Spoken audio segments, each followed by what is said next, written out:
Assalamualaikum warahmatullahi wabarakatuh. Hamdan syukran lillah amma ba'd. Sahabat Indonesia Plural yang saya hormati dan saya banggakan. Kasihan nih, pendukung Anies mentalnya rusak, jiwanya rusak. Bisa-bisanya dalam situasi ayah David sedang menerima fakta anaknya dianiaya, dia mencari-cari narasi untuk menyudutkan. Ini kurang ajar nih.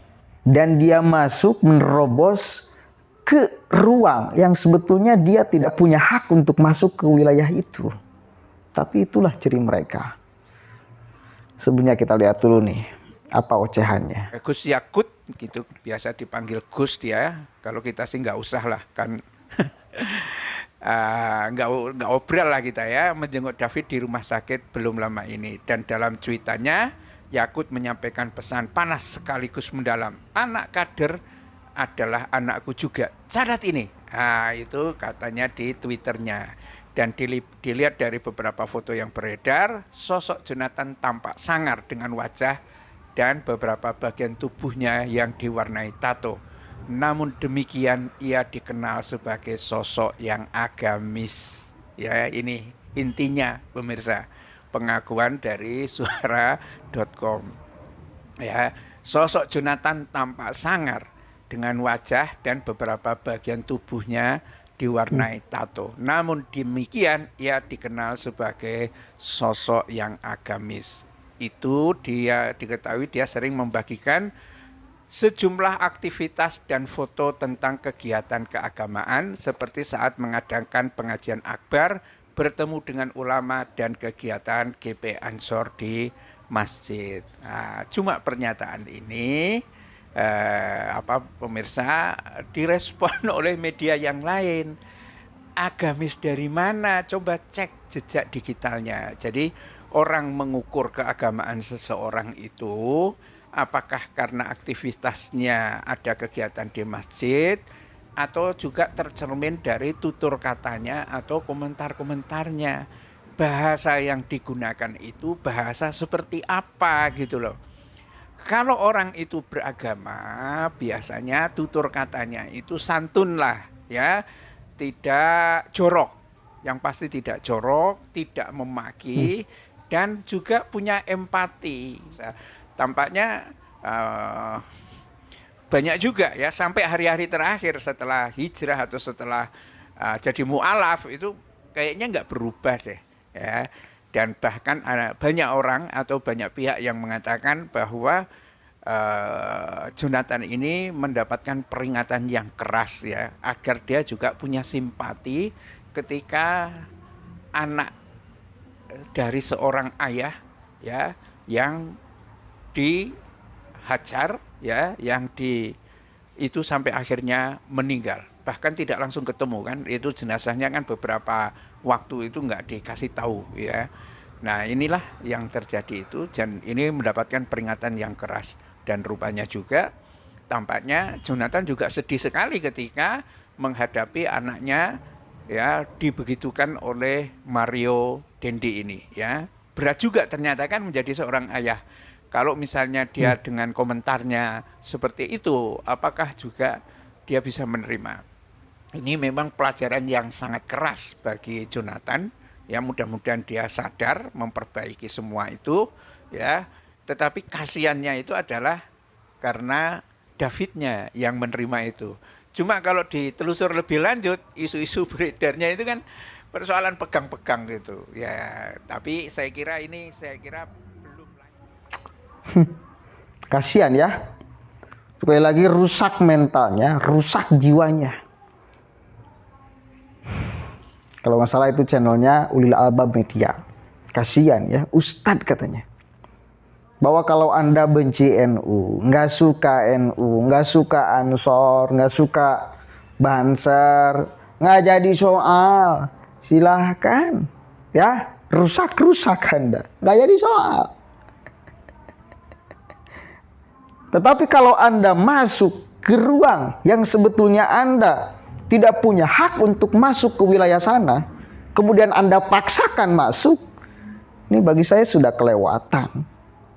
Coba bayangkan, Dia sampai menyimpulkan bahwa beragama ayah David itu nggak baik. Sampai ke sana gitu loh.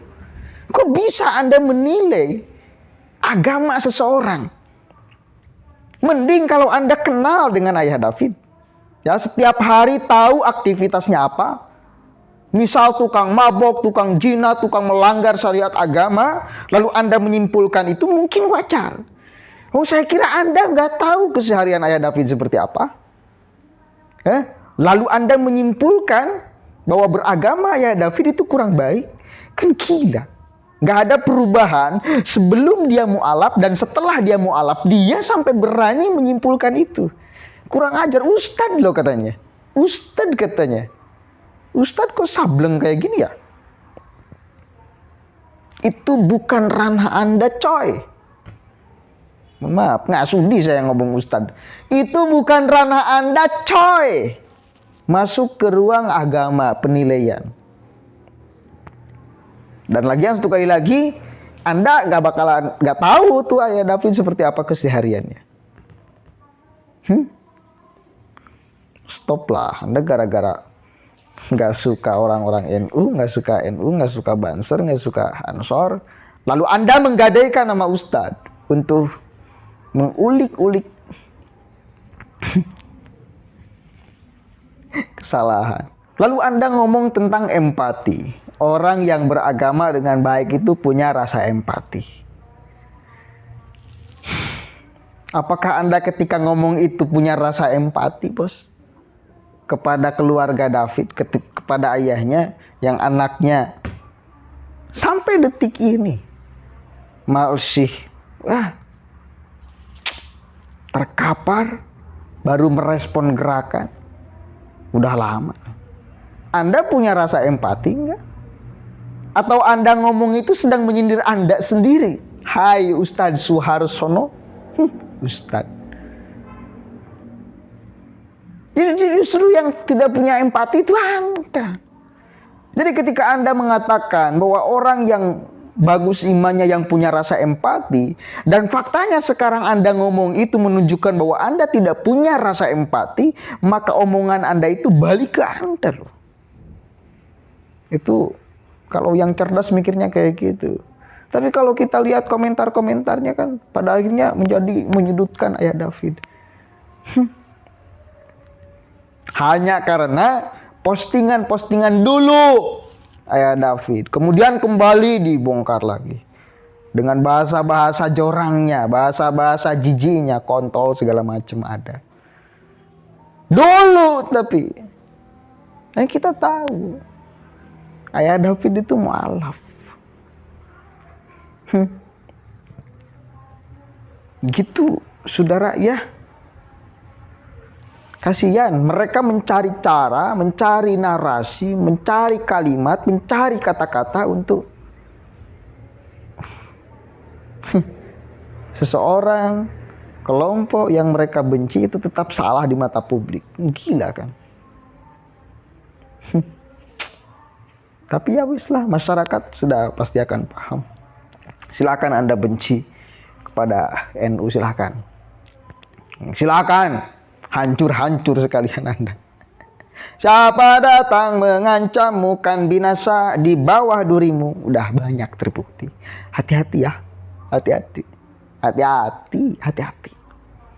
Saya yakin Anda ngomong itu gara-gara melihat organisasinya. Bukan melihat ayah Davidnya, bukan.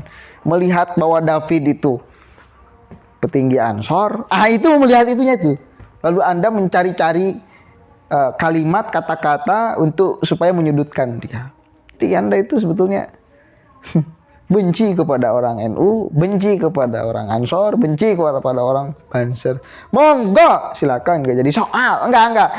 NU itu dibenci, nggak bakalan menjadi turun harkat derajatnya, kewibawaannya nggak bakalan. Orang-orangnya pun sama. Silakan aja. Anda yang akan merasakan nanti efeknya.